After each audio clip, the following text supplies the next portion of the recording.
yet, I am a professional development strategist for early childhood educators. I help childcare owners and program leaders build competent and confident teaching teams. And I do that by helping you to design systems for your professional development so that the training and the knowledge and the skill building kind of happens on autopilot. And then I also facilitate team building experiences that get your teachers excited to come back to work again, all right? Now, during this episode, I am going to share with you some of the behaviors that some of my clients have been pointing out to me, and I feel like they're just being misinterpreted, right? I'm starting to notice some trends, and I think I understand why. But before I jump right in, I want to share with you some housekeeping things, okay? First thing I need you to do is make sure you subscribe to this episode. How else are you going to know when I have some new information to come and share with you? The second thing I want you to do is make sure you go and explore teachforteachers.com, because that's where all the free goodies live, okay? So I have an audio training there that's going to help you stop micromanaging your team, okay? You cannot do all of the things. There are systems that you can put in place, and I'm going to give you 4 steps to do that, all right? Also, if you're just wondering where am I in terms of my systems, I have a self-assessment, so you can go ahead and take that and figure it out. But then I also want you to make sure you register for my upcoming webinar. The registration details are in the link for this podcast episode, but basically I'm going to share with you 5 reasons why your teaching team sucks, your words, not mine, why your turnover is high, and why you might be experiencing some low morale among your staff. And then I'm going to also give you some strategies to overcome these obstacles. I've dealt with it all, okay? And I just had to kind of dig deep and figure out what was missing in my program and what I needed to do to help move my team along. Because if your teaching team sucks and you have a revolving door and the people who do show up don't want to be there in the first place, it's going to be really hard for you to reach your goals as a owner, as a director, as an education coordinator, right? We all have something that we're working toward. And at the end of the day, it really impacts the children and the families that you're serving. So I'm going to share with you the strategies that I have implemented as a director. And then when I wore that owner hat for a very short period of time, y'all, that wasn't for me, but that's another story for another podcast episode. But I'm going to give you all of the things that I did to kind of turn my team around. Again, registration details are in the description of this episode, and let's go ahead and get started. So this podcast episode, or the idea, stemmed from a conversation I was having with a client last week. We were having our weekly check-in meeting, and I just noticed that she just didn't seem really excited about all of the new things that we are doing in her program. And I'm like, what's going on? Like, what is it? And she's just like, I'm over it. I'm frustrated. My staff, they just don't get it. Like, they're out of tune of what's going on in the classroom. They seem like they don't care about the children in terms of like their emotional needs or even the type of support they need developmentally. And something I've observed lately, right? So if you are working with children who were born or had to kind of stay home when the world shut down because of the COVID-19 pandemic, then you'll understand what I'm saying. This group of babies as a whole, not everyone, but a lot of these children are experiencing speech and language delays, okay? And that's because we shut down like our routines. And a lot of them would have normally been in environments where they're getting a lot of language stimulation. I know firsthand, I have a 3-year-old, and my baby was diagnosed with speech and language delays because just when she was about to start childcare, I was ready to go back to work. Literally the week before my maternity leave was over, I was supposed to go back. The world shut down. That's when we were told we were working remotely. School started closing. We thought this was going to be a temporary thing. And before we know it, she didn't start daycare until she was almost a year old. Now, I still had to go to work every day. One job, I was working remotely, but then I started transitioning into running a childcare program. I had to get us back open and get ready to go back to work. So my daughter was home with her dad. And guess what? He's no teacher by far, okay? He was the homeschool teacher, and baby, he did not homeschool. My baby was entertained by Cocomelon all day. So we know the importance of children being able to engage in those back and forth exchanges with people. When they say, ooh, and we have a full-blown conversation with them. She was missing that stimulation, and I'm not blaming anyone. I just understand that when you have a community of parents who need to work, sometimes we got to prioritize going to work and focusing on providing for our children. And we can't, some people just could not step in and do what teachers do naturally every day. So my baby had an IFSP until she turned 3. We went through speech therapy. We went through the whole process. So I know firsthand what it's like as a parent, but I'm also seeing it as an educator and being a coach out in the field. And my client was just saying that some of the needs that the children have that we may not have been experiencing pre-pandemic, the teachers just don't seem to care to meet those needs, right? So I thought about this word that one of my college professors used to use all the time. And she used to just say, you have to have withitness as a teacher. She was a little Indian lady, and she would just always use this term withitness. And I had never heard a formal definition of it, right? We just knew that it meant you need to be aware. You need to understand what's going on. You need to be able to respond. And in my mind, you got to be able to do multiple things at one time. So for example, if I'm sitting here at the table and I'm facilitating an activity with a small group of children, I still need to have enough awareness to notice that it's a scuffle about to happen in the block area. And if I don't intervene in less than 10 seconds, somebody is going to probably get popped in the head with a block. Okay. Or if I'm here and I'm helping children stay engaged, I have to also notice that child who's in the corner, who's supposed to be painting on the easel, who's starting to create a mural on the wall. Or it's allergy season, right? All of the children are coming to school with runny noses. I have to notice that, that little sweetheart over there is eating snot and go clean her face and wipe her nose, right? We have to just be aware and be able to respond to what the children's need. Oh, did I just say children's? I was thinking what the children's needs are, and it just came out wrong. I know how to talk correctly. Okay. So I was just sharing with her how she used to always, talk about having withitness. And I'm like, I really think she made up that word because I've never heard it before. And so she was like, you think so? Maybe you should look it up. Right. And I go to Google, and lo and behold, withitness is a real word. So I learned that it was coined by an educational psychologist by the name of John Kounin. And this goes all the way back to the 1970s, right? So I apologize, Dr. Pantel. You did not make up the word withitness, but you taught it to me so well. I guess I'm the only person who makes up words, and, now it's a word. I don't care if it's in a dictionary or not, or I'll just repeat words that are real words, and I thought that I made them up. Anyway, let me not go on a tangent. So withitness, there's a formal definition. I'm going to read it to you, okay? So withitness is the capacity to perceive the needs of your students with accuracy and care.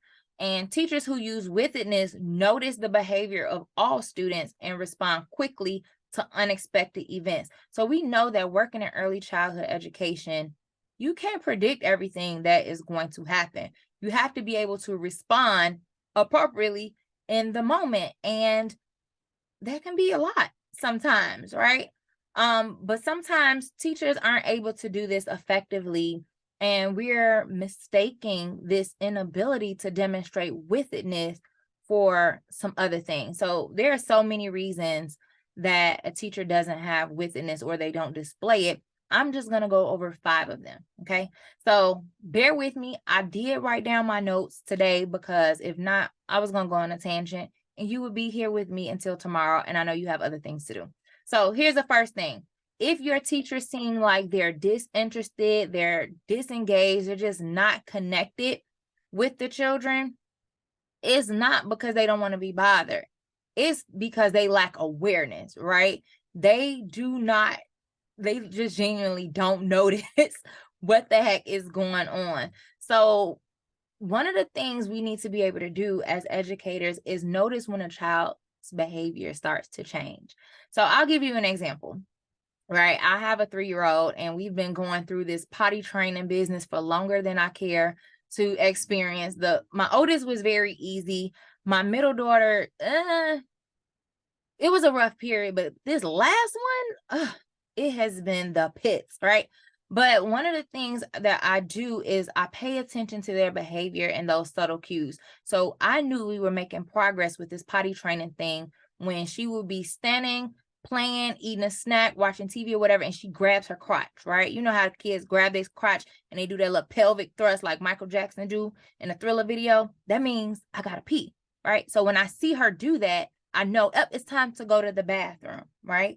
I'm not yelling at her, you better not pee on yourself, right? I'm saying, it looks like you have to go potty. Her behavior is letting me know that her brain is now starting to pick up on the signals that it's time to use the washroom. Or they might do things like grab their butt, right? Okay, so a little graphic, right? But usually when a child grabs their butt, they either have gas or they have to poop. Either way, we want those activities to take place in the bathroom, in the toilet, not in the living room in front of the TV. We don't want to deal with all of that, mainly because we don't want to clean it up either. But you understand what I'm saying, right? So now that she's starting to become aware of this natural bodily function that we all have, she's going to demonstrate some different behaviors. But let's take it a couple of months back to where we are now. That was in the beginning when she was starting to notice, right? But now she just goes to the bathroom. Okay, so we'll look up and I'm like, has this child gone to the bathroom? And we'll notice things like, okay, now, yes, she did go to the bathroom because she left us a surprise in there. Now we have to reinforce the idea of you got to wipe, you got to flush, you got to wash your hands. But she recognizes those signals. She no longer needs to grab herself. She no longer says, hey, I got to pee, while I'm on a call with a client and all that good stuff. She just goes to the washroom. So I'm noticing these behaviors or the changes in her behavior over time as we're making more and more progress in this toilet training experience. And I just need to be able to meet her where she is. So now that she can go on her own, I still need to know because I need to make sure she's doing all of those hygiene things so that she can stay healthy and clean. All right. Teachers need to be able to notice those changes. So again, they're lacking awareness. If I'm in my cell phone scrolling on Instagram and Facebook like I do all the time, I might miss the fact that she actually is showing signs that she's ready to go to the bathroom. So you can think of a lot of different scenarios in the classroom that the teacher needs to be aware and paying attention to notice those cues from the children. Now, how do we solve for this? One of the strategies that the teacher needs is the ability to observe and monitor children's behavior. This can be paired with getting good at documenting behavior. So when we're having them do those observations for their assessments or write down those anecdotal notes, it plays a part in this withitness as well. Okay, how do we do this? Do we send them to a workshop?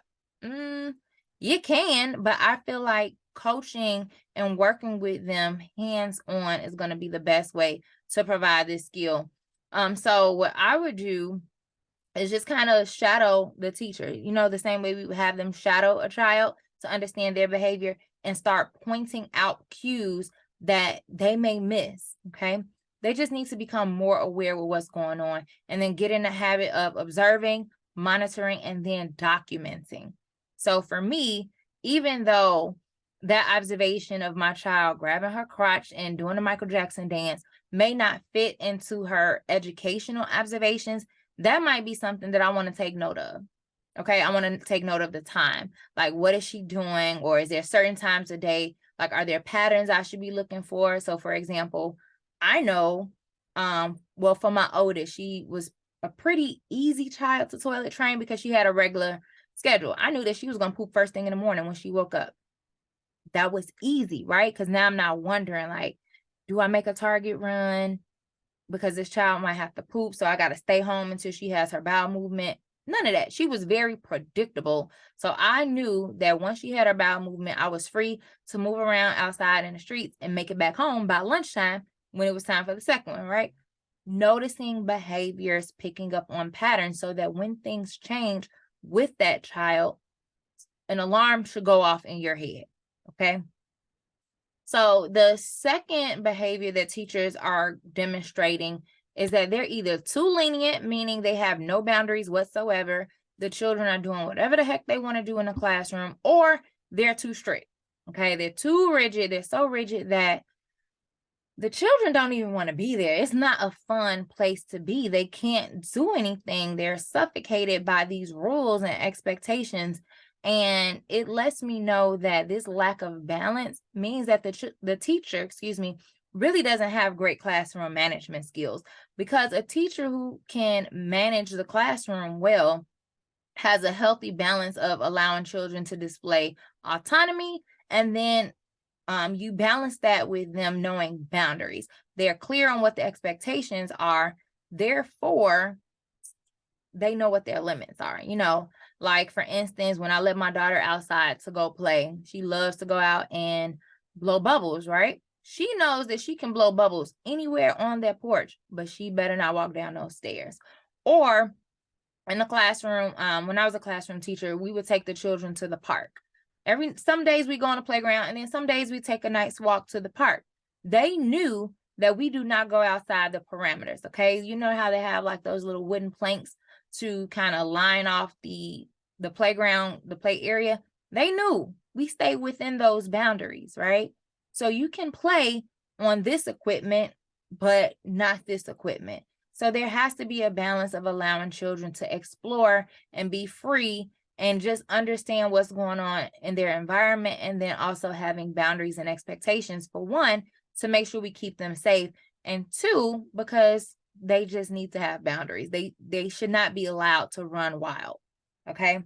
So with this, we have to make sure that we are providing teachers training on how to do this.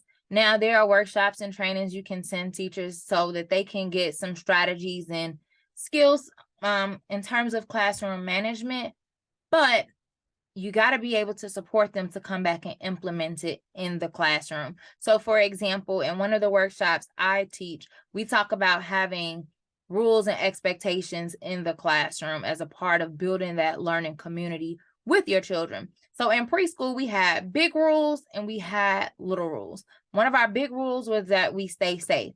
A small rule is, how do we do that, right? We use our walking feet. We keep our feet on the floor, things of that nature. They have to understand how to start creating routines.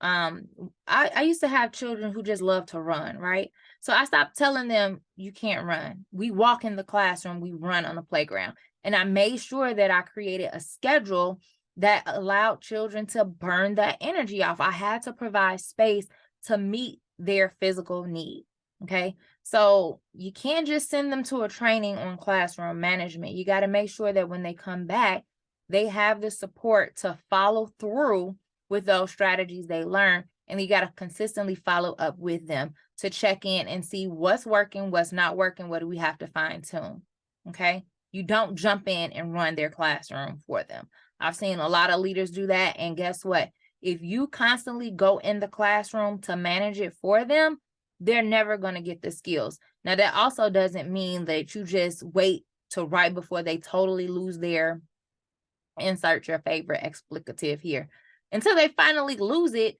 and everything falls apart. Now you want to come be the hero. Don't do that to your teachers either. But you have to work with them. Find time to coach them, to give them strategies and give them some feedback about what they're doing in terms of their classroom management. Now, the third thing that I'm noticing is that teachers seem unprepared or unorganized. I was observing a teacher a couple of weeks ago during her circle time, right? Now, a lot of times, if you're using a curriculum, one of the curriculums that most of my programs use have the guidance and the resources already built in. Like, if the teacher knows how to read and follow directions, they really don't have to think about much else. But the thing is, you do still have to prepare. I remember when I was a new teacher in preschool, I really appreciated having curriculum materials that took the guesswork out of it. I didn't have to stay up Googling all night and searching stuff on Pinterest to find activities to teach certain skills. My curriculum really laid all of that out for me. What I needed to do was pull those materials and read it ahead of time, right? I needed to know what I was talking about with the children when we went to circle time. I needed to know what the goal of the activity was when I did my small groups, okay? Teachers seem unprepared or unorganized, but what's happening, that's not it. Because I saw this teacher, she actually had her materials there. She lacked the ability to respond and adapt to what's going on in the moment. Okay. So a lot of times teachers have trouble individualizing or adapting their approach based on the scenario that's in front of them. So let me give you an example. Say, for instance, we're working on patterns. It was just a few days ago, my daughter pulled the Connect Four game off of the show. She does not know how to play Connect Four. The idea or concept of you have to get 4 in a row and I have to get 4 in a row in order to win the game was just a bit much. So she was interested. It was no big deal for her to play with it. So I'm like, okay, well, what can we do to make this an engaging and meaningful experience? I said, let's see if she knows how to do some patterns, right? So I took the chips, I put them in red, yellow, red, yellow, red, yellow. And then I just observed to see what she was going to do. What she did was she copied the pattern that I made. Cool. She knows how to copy a pattern. I'm understanding what her level of patterning is. So then I recreated it, red, yellow. And then I asked her what comes next. And she says, oh, red. So now she's able to extend a pattern. So I'm understanding what the skill is, where she currently is, what should happen next. So depending on what she does, that's going to determine what I do next. So I understand she can recognize a pattern, she can copy a pattern, she can extend or complete the pattern. Now, here's the big one. Can you create your own pattern? I say, now let me see, you create a pattern. Put one of the chips in. She put the red one in. I said, what comes next? Yellow, red, yellow. So now she's copying what I've already exposed her to. But the idea of make up your own, she had like red, yellow, red. It was just, she wasn't ready. So instead of pushing her, I just allow her to keep doing what she needed more practice in. And then when she started to create her own pattern, I would help her correct the part that was throwing the pattern off. You see where I'm going with this?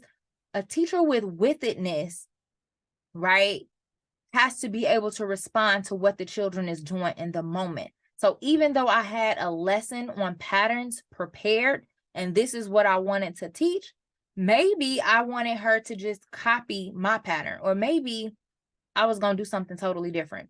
I was probably going to focus on counting, and she showed interest in something else. So I had to pivot in the moment and make the best of the situation. Teachers who lack withitness aren't able to do that. Okay. They are prepared to go by the script that they have in front of them. So when the child does something that deviates from that, they're stuck. Okay. We need to be able to prepare ahead and then kind of have some foresight. Well, what happens if a child does this or does that? And that's not built into my lesson. What are you going to do? That's just like when we get ready to read a story and children start having conversation that seemingly doesn't have anything to do with the story. So for example, the Little Red Hen, where they're talking about, is it the Little Red Hen or Penny? I forget. I mix up those books where they tell a story about the hen baking the bread and nobody wants to help or whatever. So say we're talking about bread and I'm asking the children, do you eat bread at home? And what kind of bread do you eat? And then someone gives a comment that is just so off from the topic of the conversation. I don't even know how to respond. So I just ignore them, right? As opposed to making a connection between what that child said and what we're currently talking about. You got to be able to navigate the current situation. So it's not always that they're unprepared. They just lack the ability to respond in the moment. Again, can this be solved through a workshop? Yeah, I think that's a great way to introduce this idea, right, of knowing how to pivot in the moment or respond to what children are doing, but teachers are going to get the most benefit out of having hands-on practice. So that means for me as a director, I will go in and coach my teachers in the moment. Okay. So sometimes we would have to have conversations, or I would observe and take notes, and I would jot down missed opportunities to extend children's learning or expound upon a situation. And we would go back and talk about it and say, remember when you had circle time and so made this comment? You kind of breezed over it. And I feel like it's because you didn't understand how to respond to them. Okay. So on the surface, it appeared that you ignored her, but I know that you just really didn't know how to take what she gave you and make something better of it. Here are some examples of ways you could have responded. Okay. So you got to give them some concrete things to work on. And a lot of times in the workshop, we go over scenarios, right? There's a lot of hypotheticals or what ifs, or we talk about situations that have already occurred. So there's no way for them to apply it like right now. I would jump in the classroom and it's like, we need to deal with this right now, and show the teachers and kind of model for them how to navigate those uncomfortable. It might seem like it's not uncomfortable for them, but sometimes it is uncomfortable for them to navigate that. Okay. So our next misbehavior that we see, that we misinterpret, is the fact that, they don't care. They may seem unapproachable, or, you just have that teacher who lacks people skills. You know which one I'm talking about. The one that always has conflict with her coworkers, the one that always gets complaints from the parents, the teacher that the children never go to her, right, when they need help or they're hurt, because she just does not have the people skills, the interpersonal skills that you need to have successful relationships in early childhood. You just don't have it. One of the things that I was in for a rude awakening with when I became a teacher was how much this is a team-based effort. Okay, so when I thought that maybe I might teach third grade, I had in my mind, I'm going to be in the classroom with 30 children by myself. I'll keep the parents updated. We'll have parent-teacher conferences, but I was really preparing to kind of do this on my own. In early childhood, we don't work that way. We work in teams in the classroom. Our parents are our partners in education. So that means we need to be communicating with them regularly, not only about what we're teaching in terms of academic skills, but also talking about the children's development. Hello, let's talk potty training. When my daughter goes to school, I'm talking to her teacher every single day, not about the academic stuff, because I feel like they have that when she comes home and she knows all of her letters and sounds and shapes and colors. I'm gonna be honest, I don't do that. I'm not that mom anymore. With my oldest daughter, we came home after a long day of school and we did more school. I was the parent who had her in academic activities after school and on the weekends, and this was in preschool. This time around, I'm just not that mom. I'm not doing flashcards. I pray to God that, her preschool teacher doesn't get the idea to send homework sheets for homework, because we're not doing those either. And you can judge me. It's okay. I'm used to it now. But we talk about the development that's happening, right? How is she interacting with her peers? She's in a family childcare setting, so there's a mixed age group. I want to know how my 3-year-old is responding to the infants, right? I want to know, can she take turns? Can she share? Is she telling you she have to go to the bathroom, right? We went through that phase. Like, does she tell you? Or I will come back on a Monday and say, okay, these are the things that I noticed over the weekend. Like, if she has to pee, she's going to grab her crotch and do the Michael Jackson dance, that that pelvic thrust. And then, she got to pee. So you got to actually watch her, because she's not going to tell you. These are the types of conversations I have to be able to have as a parent with my child's teacher. And on the teacher's side, I need to be able to say, hey, these are some of the things I noticed that your child is doing. What do you notice at home, right? We have to be able to have a partnership with a teacher who lacks those interpersonal skills, They might seem like they're being dismissive. They might seem like they have an attitude. They're just really standoffish and they don't want to be bothered. While some of that may be partially true, what's really going on is that they lack emotional intelligence, right? The ability to just kind of understand what's going on and interact appropriately with other people. Now, I know when we talk about social emotional learning, that a lot of the focus is on the teachers understanding how to help children navigate their social and emotional skills. But in reality, they need some social emotional learning themselves, okay? They need some support and first understanding and managing their own feelings and recognizing where they are. But then they also need support in supporting the children and interacting with other people. And that's usually, it boils down to communication. Okay. So I do a training class where I talk about how to have successful conversations. And a part of that workshop is helping you understand the different communication styles. So for instance, if I'm naturally a passive aggressive communicator, which I am, that means sometimes I could be snarky. I use sarcasm when I speak. That's my natural state. But I also understand, because I'm aware, right, that that's not the best way to communicate with parents in my program. As a leader, that's not the most effective way to communicate to my staff.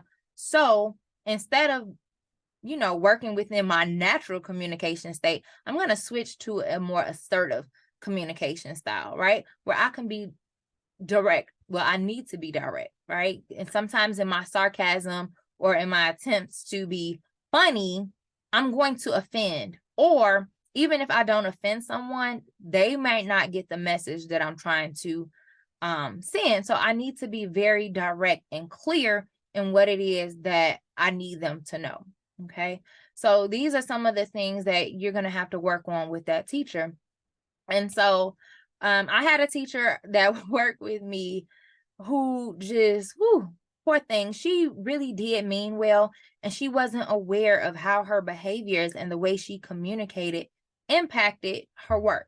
She didn't understand why it was hard for her to get along with her coworkers. She didn't understand why the parents were always communicating. She was just like, all I said was that her baby didn't have no more Pampers and she needs to bring some more tomorrow. And I'm like, well, did you say it like that? He's like, yeah, well, what's wrong with that? It's a little rough. We need to be a little bit more smoother than that when we're communicating with the parents. So what I did with her in a one-on-one conversation is I asked for permission to correct her or give her feedback in the moment, right? So I needed her to understand that we might be in a staff meeting and she may say something and I'm going to say, pause, time out, right? You may not have meant it or you might not even realize it, but when you were talking, you were rolling your eyes. So that's sending your coworker a message that you don't respect that they, what they have to say. Or you just folding your arms, sitting back, chilling. I'm like, it makes you seem kind of like you're closed off and like you're not open to hearing what the other person has to say. Or I would say, okay, let's pause. There was absolutely nothing wrong with the words that you just used, but your tone just gave a real bad vibe. Okay.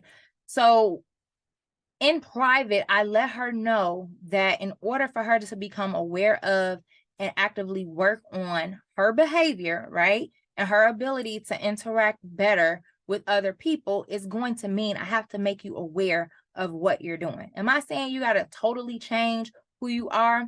No, but I need you to understand that it's certain things that you do that aren't going to be okay in the workplace. And unless you know it and are willing to change it, this isn't going to be a situation that works out. She was open, she was down.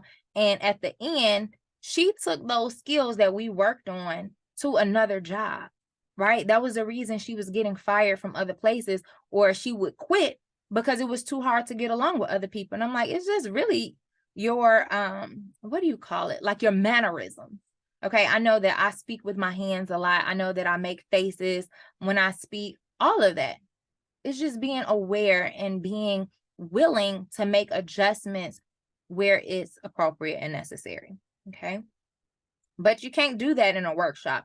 As a person who does trainings and workshops, I can make you aware of it and I can give you some strategies, but the real growth happens when you're in the moment, you're able to receive feedback, and then you're able to adapt and adjust. Okay. So that's another whole thing. I have a training called Winning Beyond the Workshop. I'll be sharing information with that soon. So again, make sure you're checking back at teachforteachers.com regularly. I'll let you know when you can sign up for that workshop so that I can share with you the different ways you can support your teachers, professional development, other than just sending them to a workshop.